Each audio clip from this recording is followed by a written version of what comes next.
Good evening. Dwight Eisenhower's inaugural address.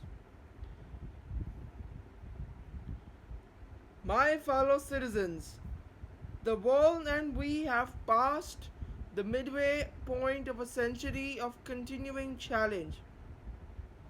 We sense with all our faculties that forces of good and evil are massed and armed and opposed in rarely before in history.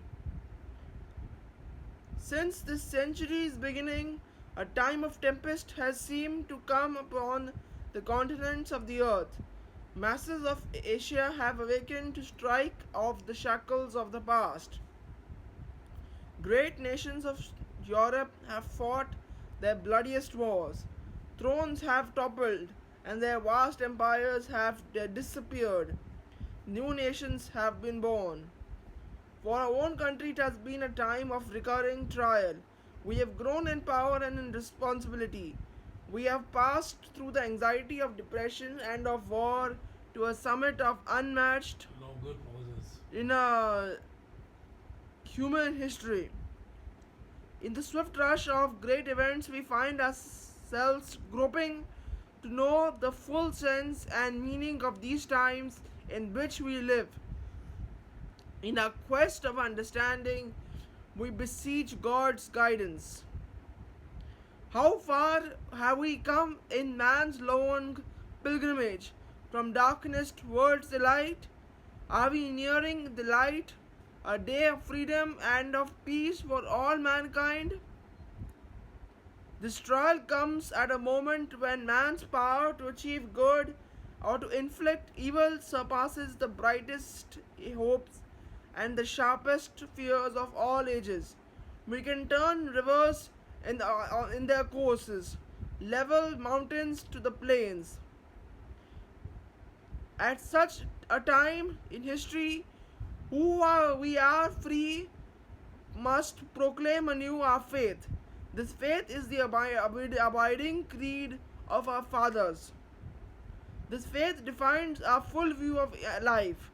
It establishes beyond our debate those gifts of the Creator that are man's inalienable rights and makes all of man equal in his sight. This faith rules the whole way of life. It decrees that we, the people, elect leaders not to rule, but to serve. It inspires that initiatives that makes our productivity the wonder of the world. And it warns that any man who seeks to deny equality among all his brothers betrays the spirit of the free and invites the mockery of the tyrant. The enemies of this faith know no God but force, no devotion but its use. They tutor men in treason, they feed upon the hungers of others. Whatever defies them, they torture, establish especially the truth. Freedom is pitted against slavery, lightness against dark. So we are persuaded by necessity and by belief that the strength of all free people lies in unity, their danger in discord. To produce this unity, to meet the challenge of our time, destiny has laid upon our country the responsibility of the free man's world's leadership. We wish our free friends the world over to know this above all. We face the threat not with dread and confusion, but with confidence and conviction. In pleading our just cause before the bar of history and in pressing our labor for world peace, we shall be guided by certain fixed principles.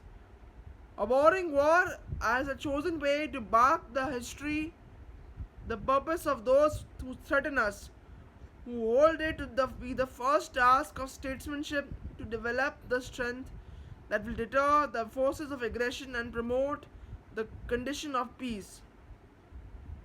Realizing the common sense and common decency dictate the futility of appeasement, we shall never try to placate an aggressor by the false and wicked bargain of trading honors for security.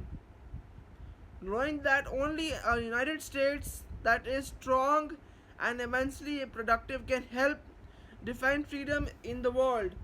We view our nation's strength and security as the trust upon which rests the hope of man's free man everywhere. Honoring the identity and the special heritage of each nation in the world, we shall never use our strength to try to impress upon another people our own cherished political and economic institutions.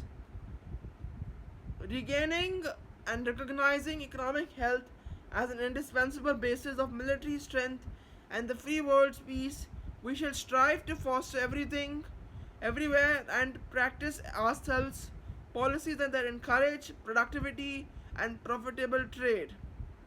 Appreciating that economic need, military security, and political wisdom combines to strength suggest regional grouping of free people. We hope within the framework of the United Nations to help strengthen such special bonds the world over.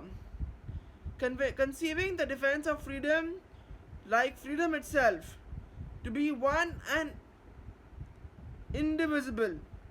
We hold all continents and people in equal regard and honor.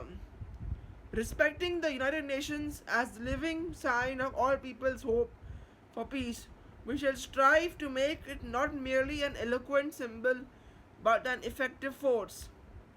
By these rules of conduct, we may hope to be known to all people. We must be willing, individually as a nation, to accept whatever sacrifices we may be required to us. A people that values its privileges above its principles soon loses both.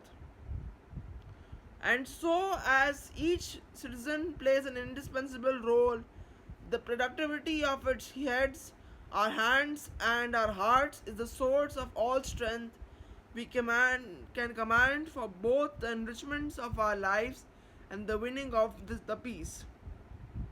The peace we seek then is nothing less than the practice and fulfillment of our whole faith among ourselves and our dealings with others. This signifies more than the stillings of guns, casing of sorrow of war, more than the heaven of for the very. It is the hope for the brave. This is the hope that beckons us onwards in this century of trial. This is the work that awaits us, all to be done with bravery, with charity, and with the prayer to Almighty God. My citizens, I thank you. Good night.